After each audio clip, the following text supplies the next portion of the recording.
I, as a Jew, have not only no problem with people saying, for example, Christ is king. I think that that's a good thing for Christians to say. I want Christians to do that because I think that for American society, more people need to declare who are Christian that Christ is king and go back to church. And frankly, as a Jew, I'm flattered that you care enough about my soul that you wish me to become one of you. That's a lot better than it has been historically, where people were coming after people like me with a sword and forcing conversion or forcing death. That is all not only fine, that is wonderful for me. But what you are seeing very often is people now taking messages that I think are very good for Christians and that I would hope that Christians would promulgate. And instead, they're using that as a weapon politically against people that they don't like. Yeah, and the kingship of Christ is very interesting because a lot of Christian proclamation is ironic in a way. So the very fact that the first evangelist is Pontius Pilate, who puts on the cross of Jesus the sign, Jesus Nazarenus Rex Judaeorum, Jesus of Nazareth, King of the Jews.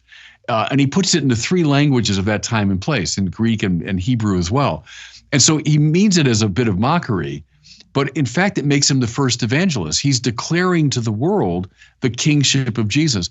Paul takes him up on that. So St. Paul had been Rabbi Shaul and knew all the great traditions of Judaism, saw Jesus as the fulfillment of the hope of Israel, and therefore said, Jesus Kyrios in his Greek.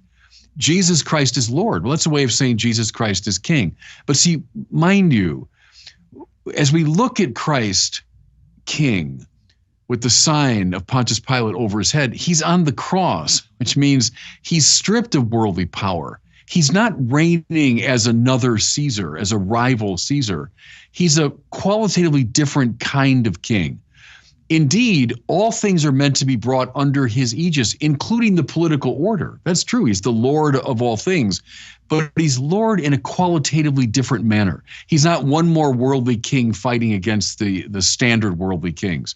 He's this Prince of Peace, as we say, the one who offers shalom, who does indeed battle Caesar, but not with the weapons of the world. He battles Caesar with the weapons of God's forgiveness and compassion and mercy. The Jesus who shows his wounds to his disciples, look what the world did to me. That's true. We see our sin in the cross. But then shalom, peace. God's love is greater than anything that's in the world. That's his kingship. So in the measure that it's being used to divide and to foment hatred, and as you say, it has been misused over the centuries in a violent way, that's always repugnant to the deepest purpose of Christianity.